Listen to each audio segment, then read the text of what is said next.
Okay, so here's the next part of how I went through chemo. I'm sorry the other part was pretty long, and I'm sorry this video is getting really long. It's just reading through the journal and looking back. So I'm gonna talk about I'm just gonna talk about the food because I think I already talked about the food, but I'm just gonna talk about it again. So during chemo, when I'd first start my treatments, I'd always want fast food. Like my dad would always bring over McDonald's, which is nice. I loved McDonald's. I still love McDonald's. I don't have it as much as I do now because fast food's really bad for you.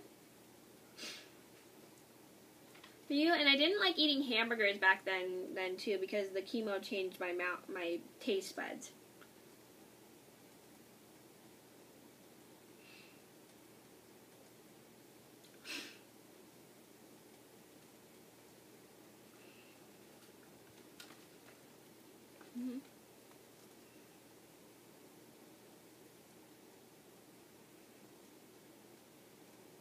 And during the chemo, it'd make another thing it would do is it'd make my skin dry, and I never really put on lotion back then. I always forget to put lotion on. I still forget to put lotion on. Well, I remember to put sunscreen on to protect my skin from the sun, but I always just forget to put lotion on when I get out of the shower. And I'm always itching my skin.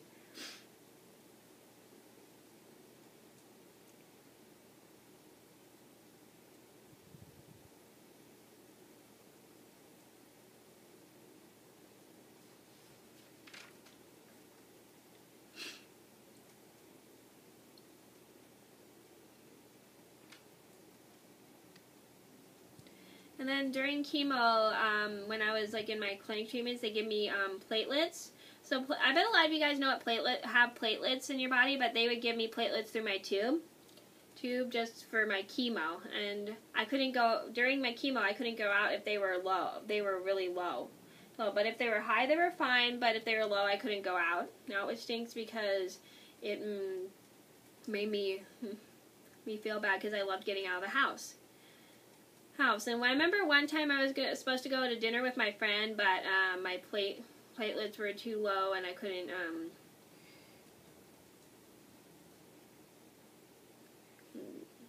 go.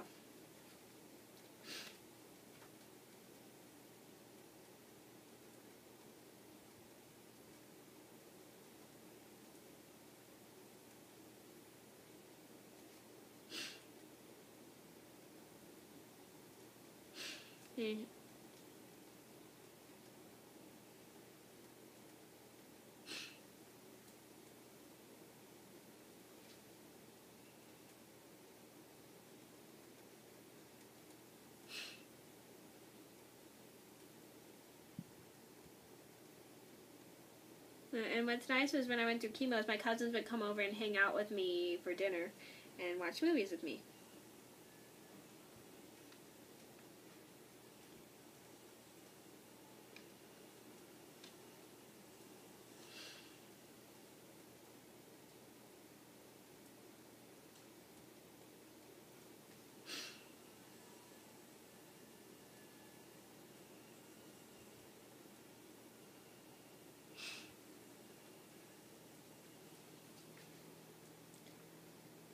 Oh good, I have plenty of time.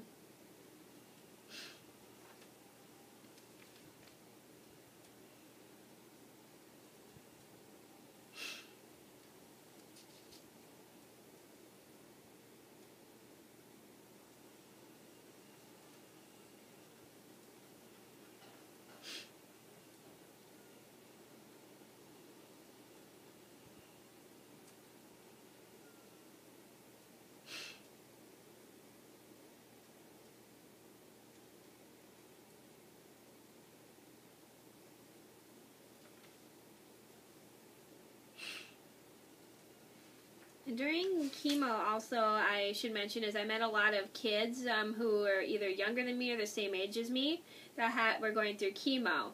I'm not going to say any of their names just for safety purposes. I remember I met one girl that had a brain tumor. I don't know how old she was. I met a 3-year-old little girl who had leukemia, and it was really depressing for me because she was so cute and little.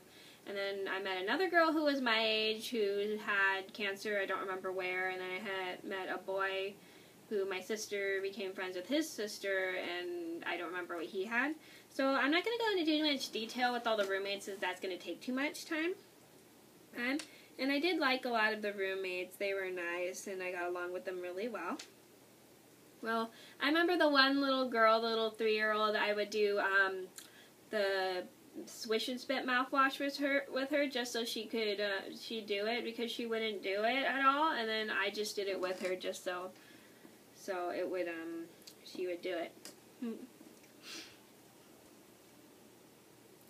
And then when I was young, when I went, and also what stinks is when I went through chemo, I want to mention, sorry if this is off topic, is that we had to have a separate Thanksgiving. We had to have one Thanksgiving at my stepdad's house and then one Thanksgiving at my aunt's house just for me. And we were going to go to my stepdad's family's house, but my cousin got sick, so I went over to my aunt's house. And I had a good time. But I felt bad that we had we had to have a separate Thanksgiving. Just time to have all good.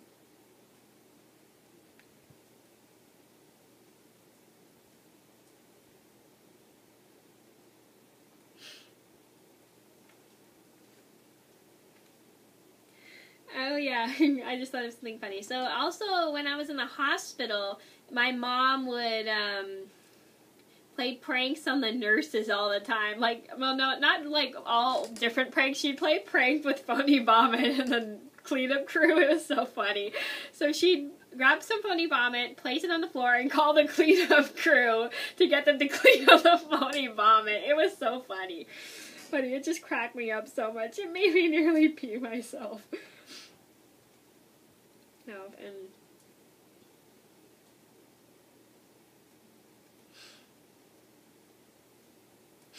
and then on the 3rd of December, we go and meet with my surgeon. That's another one I remember. And sorry if these are kind of out of order. So we go and meet with my surgeon.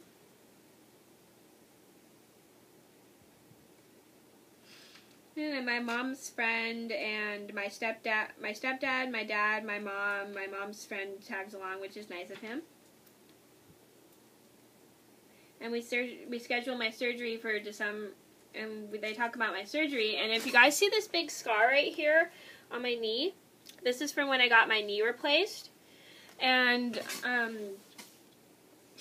we all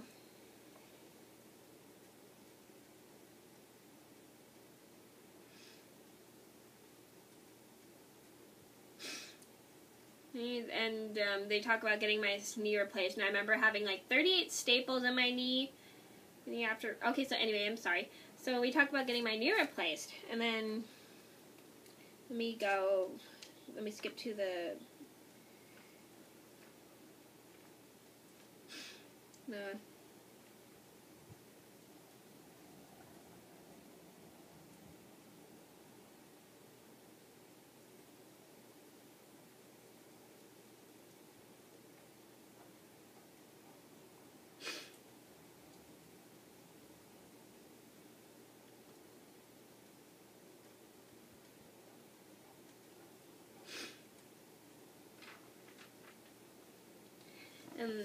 sorry, I'm having a break, okay?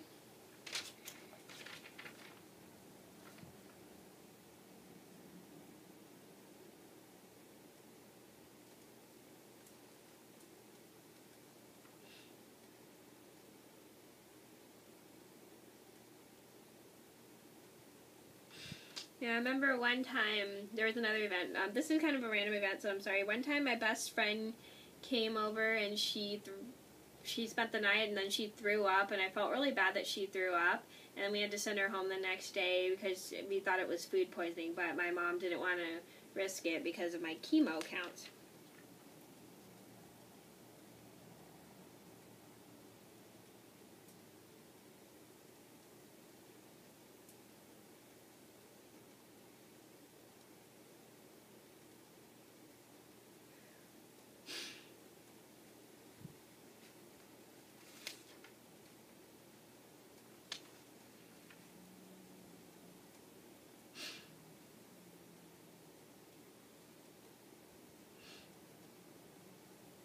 Okay, so yeah.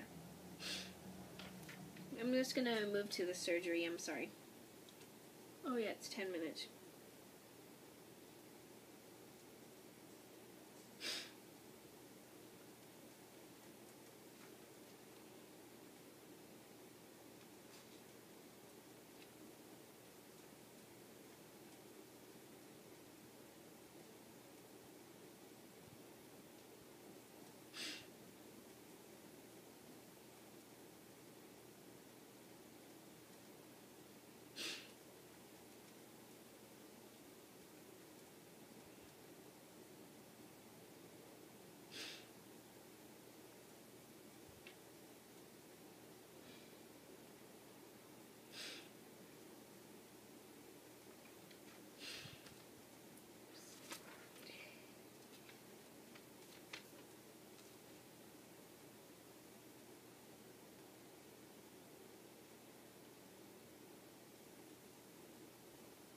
So on December 14th, I thought it was December 17th, I'm sorry, I got mixed up.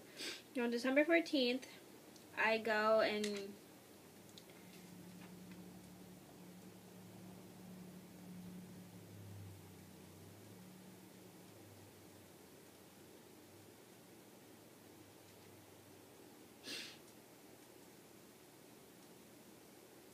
this is so funny. I'm sorry, I had to laugh because there was a memory. And then on December 14th of 2004, I go with my mom at 4 in the morning, which is super early, to get my surgery. I thought it was December 17th. I meant to say December 14th. I'm sorry. I must have read it wrong. 14th, and I go and get my surgery, and I'm like so excited.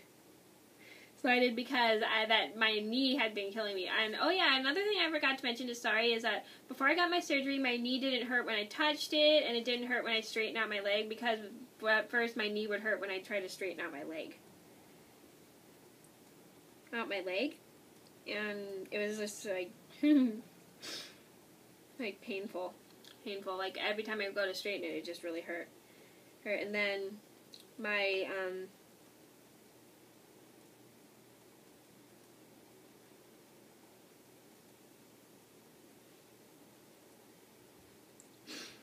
I'm like really excited to get my knee replaced because I was just so tired of the pain. Okay, so I'm going to stop the video here because it's getting long. So thank you so much for watching. I'll see you in part whatever.